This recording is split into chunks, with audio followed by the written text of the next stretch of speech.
CPI పార్టీగా ప్రకాశం బ్యారేజీ మీద భారీ వాహనాల రాకపోకల్ని సుమారు 15 ఏళ్ల నాడు నిషేధించారు. గుంటూరు ప్రాంతం నుంచి విజయవాడకు వెళ్లాల్సిన వారందరూ ఎంతో అసౌకర్యానికి గురయ్యారు. అఖిలపక్షం ఏర్పడి అప్పుడు పెద్ద ఉద్యమాన్ని నడిపాం.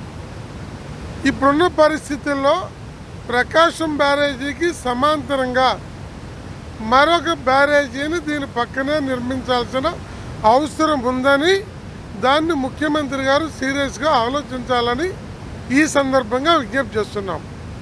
మరో అంశం, అమరావతి దగ్గర ఉన్న వైకుంఠపురం దగ్గర కరకట్ట బ్రేక్ అయినా, మద్దూరు వైపు నుంచి పొలాల మీదుగా వరద వచ్చినా అది అమరావతికి ప్రమాదము, వరద ముంపు ప్రమాదము. అక్కడ జాగ్రత్త పడాలని ఒకటి, అమరావతి నుంచి ప్రకాశం బ్యారేజ్ దాకా కరకట్టని 4 లైన్ల రోడ్డుతోటి బలోపేతం చేసి ఒక టూరిస్ట్ సెంటర్గా ఆహ్లాదకరమైన వాతావరణంలో ఈ 30 కిలోమీటర్లు కూడా డెవలప్ చేస్తే, ఈ ఉన్న ఇళ్ళు వాటన్నిటి కూడా ఖాళీ చేస్తే అది ఉపయోగంగా ఉంటుంది.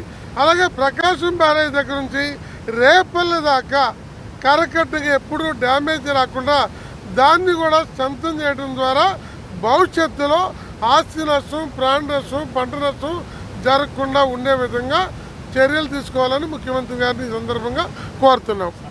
ప్రాంతం అనేది ఒక దుర్బుద్ధితో గత ప్రభుత్వం చేసిన తప్పుడు ప్రచారం. ఈరోజు పెద్ద పెద్ద మహానగరాలు మునిగిపోతున్న ఇవాళ అమరావతి మునిగిపోలేదనేది తెలిసిన తర్వాత అది ముంపు ప్రాంతం అనే ముద్రేయటం తప్పు తప్పు తప్పు.